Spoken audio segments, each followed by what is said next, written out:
Hello viewers, मैं लोकेश। आप सभी का स्वागत है हमारे चैनल एंशिएंट हर्बल रेमेडी में। जैसा कि आप जानते हैं कि हम हमेशा ही एक मेडिसिनल प्लांट को लेके आपके सामने उपस्थित होते हैं। तो आज हम जिस मेडिसिनल प्लांट की बात करेंगे वो आपके सम्मुख है। तो हमारे बहुत से जो व्यूअर्स हैं वो इस पौधे को जानते भी होंगे। ये पौधा मुख्यतः पहाड़ी ढलान के क्षेत्रों में या समशीतोष्ण जो हमारे सब ट्रॉपिकल एरिया जो उनमें बहुतायत से पाया जाता है। देखिए इसकी पत्ती छोटी छोटी पत्तियां होती हैं इसकी। ये छोटी सी एक साग के रूप में उगता है। इस पौधे का नाम है थैलिकम माइनर या थैलिट्रम बटरकप परिकर। ये रेनन कुलेसी कुल में शाकाहारी बारहमासी फूलों के पौधों की प्रजाति में से एक है। और जो इस पौधे की लगभग 120 से 200 प्रजातियां पाई जाती हैं। उनमें से ही एक प्रजाति ये भी है। ये आप देख पा रहे हैं छोटी छोटी पत्तियां इसकी होती हैं। ये इस टाइप से ये ज़्यादातर समशीतोष्ण क्षेत्रों में पाया जाता है और उन्हीं का ये मूल निवासी भी है। इस वंश के पौधों के लिए मेडोरू एक सामान्य नाम है। जो प्रचलन में सामान्य नाम मेडोरू बोला जाता है। अगर हम इसकी फूलों की बात करें तो इस समय तो इसमें फूल देखिए इसमें बीज बन चुके हैं। इसमें ये बहुत छोटे छोटे बीज देंगे आप, जीरे के दाने के समान आपको बीज दिखाई देंगे। इसमें आपको दिखाई दे रहे होंगे। ये देखिए ये तो अगर हम फूलों की बात कर रहे थे तो इसके फूल छोटे तथा पंखुड़ी वाले नहीं होते हैं। ये अक्सर सफ़ेद, चमकीले या पीले, गुलाबी या हल्के बैंगनी रंग के फूल आते हैं। मतलब अलग अलग प्रजातियों में किसी में पीले आएंगे, किसी में आप सफ़ेद भी देख सकते हैं, किसी में आपको बैंगनी भी देखने को मिलेंगे। आवास और अगर विवरण की हम बात करें, हमने जैसे पहले ही हम आपको बता चुके हैं। तो घास के मैदान आमतौर पर नम या छायांकित स्थानों में पाया जाता है। और अगर हम बात करें कि उत्तरी अमेरिका में भी ये बहुतायत से पाया जाता है वहाँ, तो इसकी लगभग 22 प्रजातियाँ पाई जाती हैं। तो अभी हम एक ही प्रजाति देख पा रहे हैं। हमारी इंडिया में की प्रजाति हम आपको दिखा रहे हैं। या इंडिया में जो उग रहा है वो प्रजाति हम आपको इस समय दिखा पा रहे हैं। और अगर हम रासायनिक घटक की बात करें इसमें, तो इस जीनस में पाए जाने वाले पौधे जो हैं वो विशिष्ट प्राकृतिक उत्पाद में जैसे बेजाई, लिसोक्विनोलिन, एल्कोलॉइड्स इनमें पाया जाता है। जैसे कि मैग्नोफ्लोरिन, हर्नांडेजिन, बर्बेरिन, ये इसमें विशिष्ट रासायनिक घटक पाए जाते हैं। और आपको हम मुख्यतः बताएं कि हमने कहा था कि पौधे जो हम वीडियोज़ बनाते हैं वो मल्टीपर्पज़ भी होते हैं। क्योंकि बहुत से पौधे जो मल्टीपर्पज़ तो होते ही हैं। इन पौधों को या इस प्रजाति को मुख्यतः कुछ देशों में सजावटी उद्यान पौधों के रूप में भी महत्व दिया जाता है या इसको उगाया जाता है। क्योंकि हमारे देश में तो सिर्फ हम देखते हैं हमारे पहाड़ी क्षेत्र या हमारे उत्तराखंड में, तो ये हमें घर के आसपास या खाली स्थानों में ही उगते हुए दिखाई देता है। लेकिन अन्य देशों में इसे भी इस पौधे को भी ऐसी अन्य प्रजातियों को भी सजावटी पौधे के रूप में उगाया जाता है। इस पौधे की विशेषता ये होती है, जो इसमें पौधे में जो जड़ें पाई जाती हैं वो कंदील जड़ें होती हैं।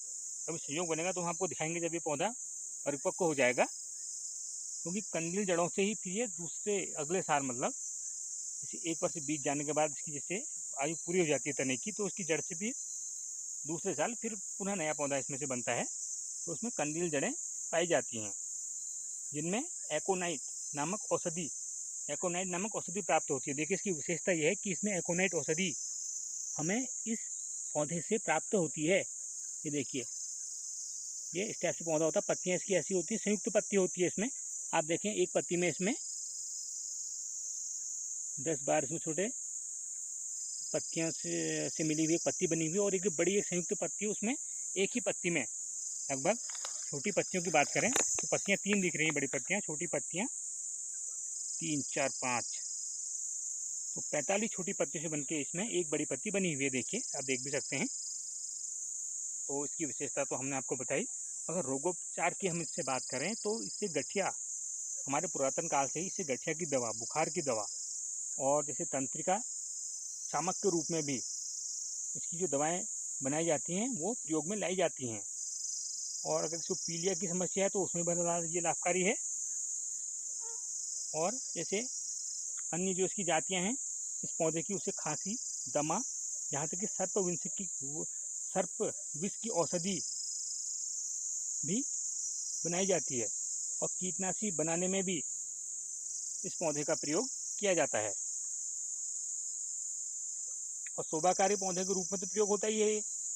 अगर हम परागण की इसमें बात करें तो इसमें मुख्यतः कीटों के द्वारा परागण होता है। फूल बड़े इसके आकर्षक होते हैं, छोटे छोटे होते हैं। हम दिखाएंगे जब कभी हमें सहयोग मिलेगा तो इसके फूलों की भी वीडियो, हम फूल जिसमें आएंगे तो उस समय भी इस पौधे की वीडियो हम आपके लिए बनाएंगे। तो हम कहाँ थे व्यूअर्स, हम आपको बता रहे थे कि शोभाकारी परागण इसमें कीटों के द्वारा होता है और फूल आकर्षक होते हैं इसके। और जो बीजों का प्रकीर्णन होता है वो वन्य जीव और जंतुओं द्वारा किया जाता है। पत्तियां इसकी अनुपर्णी होती हैं, आप देखिए अनुपर्णी पत्तियां आपको दिखाई दे रही हैं, ये हैं आपके समक्ष अनुपर्णी पत्तियां होती हैं तथा पर्णधार चौड़ा होता है। अगर हम इसकी बात करें कि इसमें फूल कब आते हैं तो वो जून से जुलाई के बीच में इसमें फूल आते हैं और वो अगस्त से सितंबर तक रहते भी हैं।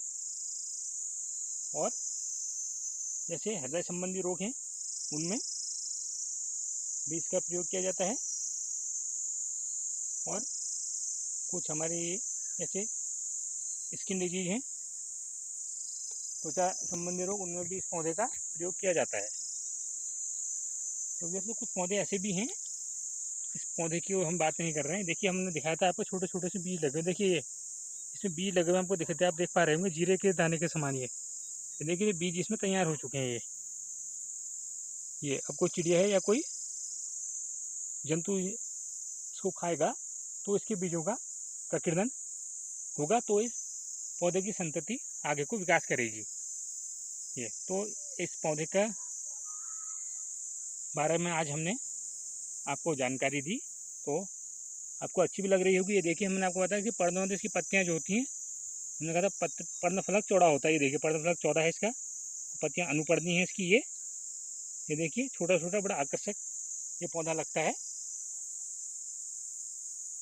व्यूअर्स, आज कल हमारे जो देश है उसमें या कहें हमारे राज्य में भी, देश के सभी राज्यों में, तो जो हमारे जो ये औषधीय पौधे हैं उनको खेती को बढ़ावा दिया जा रहा है।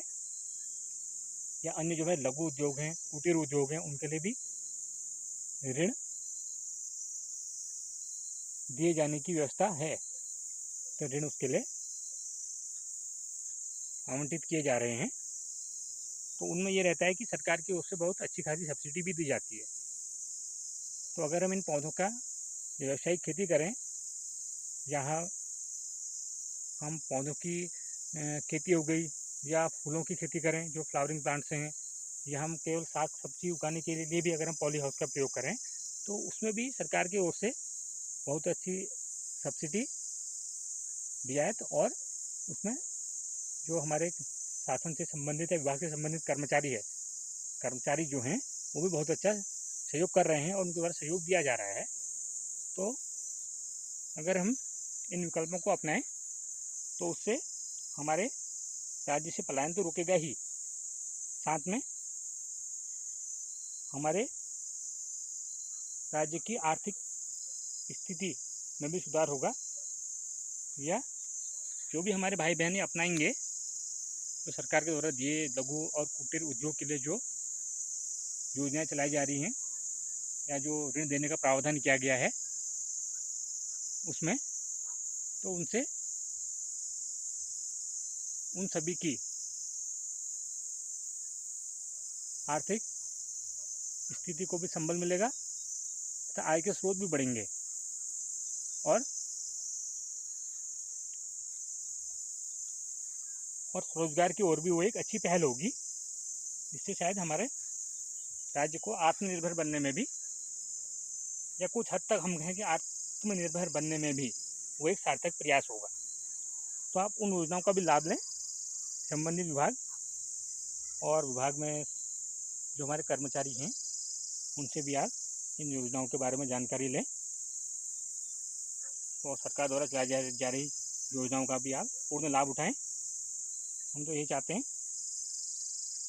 कि स्वरोजगार को बढ़ावा मिले और हमारे राज्य से पलायन भी रुके तथा हमारे